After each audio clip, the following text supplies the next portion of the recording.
Ernest Muci është kthyer në shqetësim te Trabzonspori, pasi FSH njoftoi se të shtumën është dëmtuar.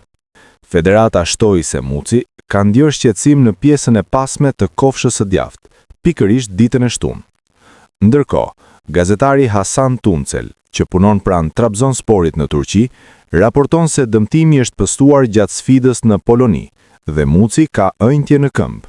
Megjithatë, ylli i Trabzonsporit nuk duket se rrezikon sfidën me Galatasarajin këtë të shtunë. Ernest Muci pësoi një dëmtim gjatë ndeshjes. Ai ka ënjtje në këmbë. Kjo pritet të zgjidhet brenda 2 ditësh. Lojtari mbërriti në Trabzon vonë mbrëm. Trajtimi do të fillojë nesër. Plani i Trabzonsporit është që lojtari të marrë pjesë në stërvitjen taktike. Ai pritet të jetë i pranishëm në seancat stërvitore të së enjkes dhe të premtes. Prandaj, ai po ashtu pritet të jetë në fushë për ndeshjen me Galatasarajin, shprehet Hasan Tuncel për HT Sport.